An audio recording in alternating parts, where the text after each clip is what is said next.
Hi guys, it's Talisha and today I'm doing a very requested video and it is about controlling your frustration while riding. So personally, this is something I've had trouble with the most in my riding, I find. I used to have a very short temper, so slightest things could get me really worked up and I stress a lot and anxiety and everything just, builds up. Trust me guys, I know what it's like. I ride race horses who are young and absolutely crazy. I've ridden pretty much unbroken horses, been the first one to get on the horses. I've ridden extremely young green horses, and I've ridden horses that have been out of work for years and years. And ex-race horses that have also been out of work for years. So frustration is something I had a lot of problem with, especially when I was riding the really green horses like Mango, for example, if you guys remember Mango, and sometimes with the race horses and everything like that.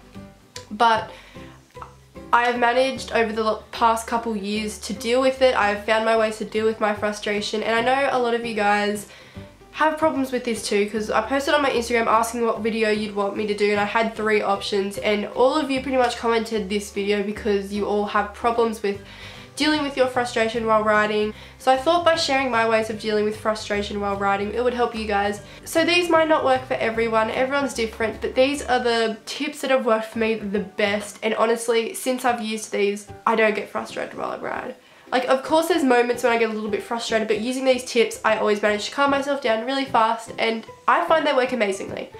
So number 1 is to make sure when you're riding you're in a good mood.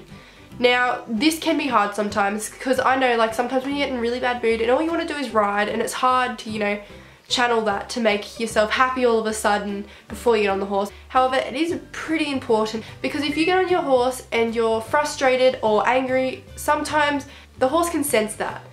And then they'll tense up and they could start to act up, and then it'll work you up more and you're both fighting against each other, you're clashing. And I know this is something that has happened to Jep and I before, and it is annoying because we both clash. So, but I know it's not always easy to be able to get on your horse in a good mood, because we all have bad days, and when we want to ride or when we need to ride, it's not always going to be when you're in a good mood.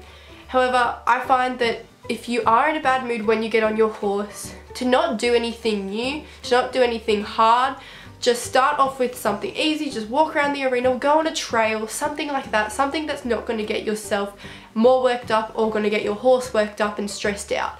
So then by the time, you start to relax and you're in a better mood from being on your horse and with your horse, you could start to do harder things and more challenging things.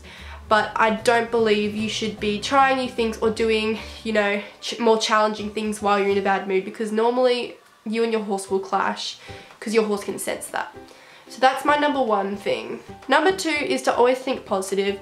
So say if you're trying a new thing on your horse, to not be negative about it and not be like, oh, he's not going to jump this jump, or she's not going to be able to learn yet leg yields, You need to be positive and be like, yeah, be hopeful about it, be positive, he'll jump this jump, I know he will, or she'll pick up leg yields, might not be today, might not be tomorrow, might take ages, but she'll do it eventually. So not be so positive where you're kind of cocky about it and thinking, oh, she'll learn this straight away, she'll pick it up straight away, blah, blah, blah. Not be that kind of positive, but positive enough that she'll eventually get it, and that. So just kind of be in a positive mood and be happy about it, be happy that you're with your horse. And because when you're positive, when you're happy and you're relaxed, your whole body relaxes. When you're tensed and stressed, and I used to have a lot of problems with these sometimes, recently I did some flat work when I wasn't in the best mood. Jep could sense that because of how tense my body was and of how tense and stiff I was, which got her really stiff and stressed, and she wouldn't hold herself correctly, and then we both got frustrated and it just, again, clashed. But, it always happens sometimes, and every rider goes through it. It's just dealing how to work through it. Number 3 is to not rush. So say if you're learning something new, if you're teaching your horse something new, it's to not expect they're going to get it straight away. To not always expect that your horse is going to pick new things up straight away, and the same with you. So for example, when you're teaching your horse something new, you don't want to be going into it thinking that it's going to be learnt in that one ride, even 2, 3, 4. You don't want to set that kind of time limit.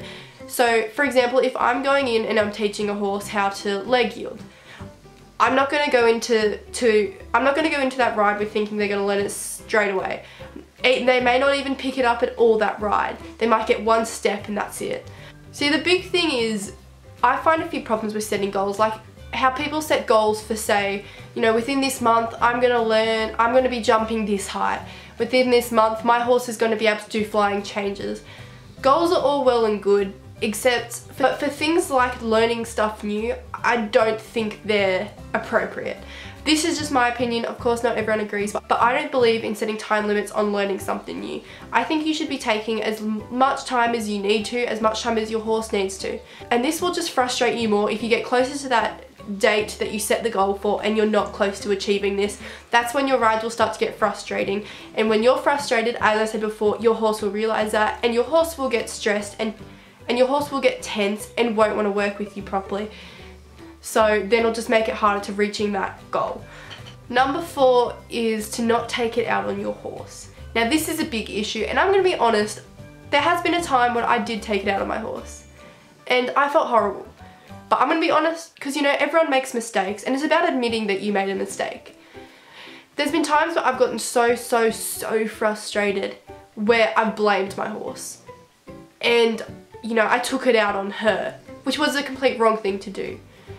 And that was the moment I realised that I had to do something about my frustration. That was the moment when I was like, I need to stop. Like, it's not even my horse's fault. This is just because I'm frustrated. That's why she's not working properly with me. And I know what it feels like to get frustrated in a ride when you just can't get that one thing. It's just not working. The whole ride hasn't worked for you. Nothing's gone right. And it gets you more and more frustrated, which means, and then your horse is harder and harder to work with. I find, at least with my horse, if I'm in a bad mood, nothing will go right. If I'm frustrated, nothing will go right. So in that way, so as soon as you feel yourself getting so tense, so frustrated that you just want to scream or take it out on your horse, that's when you stop, which this is number 5, by the way. Stop, halt, dismount. Get off your horse. I do this when I'm in the arena, I get off my horse, I literally walk away. Like, my arena's closed in. It's got, you know, it's an indoor arena, it's closed in, she can't go anywhere. I walk away, I stand away from her for a couple minutes and I breathe. I focus on taking heavy breaths. Sometimes I do this without getting off Jep as well, where I'll sit on her, I'll stop, I'll just drop my reins and I'll just breathe. I'll close my eyes and take deep breaths. But if I'm really frustrated, I get off and do it. So you just take deep breaths in and out as many times as you feel your body starting to relax. Because you would have been really tense before, and then you just kind of relax your body with your breaths. And once you're, you know, more relaxed, that's where my next step comes in, which is number 6, which is thinking about how lucky you are. Think about the good in your life. You know, some people might not have much good in their life, but anything that makes you happy. For example, you're here with this horse you love, whether it's a lesson horse, whether it's a lease horse, your own horse, or your friend's horse, anything. You're lucky enough to be able to ride horses, which not a lot of people are lucky enough to do. Be happy that you're one of those people that gets to ride horses, gets to be involved with horses. Think about anything you're looking forward to, anything good in your life that makes you happy. And then once you're feeling relaxed enough, you go and remount your horse, focus on breathing, having, you know, relaxed body, and just start going back into everything slowly. So just go into a walk again, get her working properly, her, you know, get your horse working properly, you know, go from there. So that's when you go back to something you know your horse will do. So just either if it's just walking in a circle, collected circle, and then you'll be happy because, oh, my horse is working with me again, wow, this is amazing. They're all my tips, and they are what I use when I get frustrated, because, and normally as soon as I do those and get back on and I'm not frustrated, Jep and I can do anything. Like, my horse is one of the horses that she can sense anything in you. And it's also because when you're stressed and tense, it's how you hold your reins and how tight you are with your reins is also affected. The pressure going through to your horse's mouth is affected because of how you're holding your body. So, where Jep can sense it all the time. If I'm like really tense, she can sense it and she'll be really tense. As soon as I relax, I always notice it. As I focus on relaxing, it's something when I ride. The number one thing I always focus on is being relaxed and supple. You don't want to be heavy on your reins or anything like that. You want to be soft. As soon as I realize and I soften up, my horse works perfectly with me, and she does everything perfectly. So honestly, I don't know if these tips will work for you guys. I just know that these tips are what helped me so much with riding. Honestly, like, amazing. So yeah, but I hope these tips help you guys, and hopefully you'll be less frustrated when you ride. I know it's annoying. Riding can get so frustrating sometimes, but hey, hopefully these tips help you. So I hope you guys enjoyed this video, and I will see you guys tomorrow for my vlog. Bye!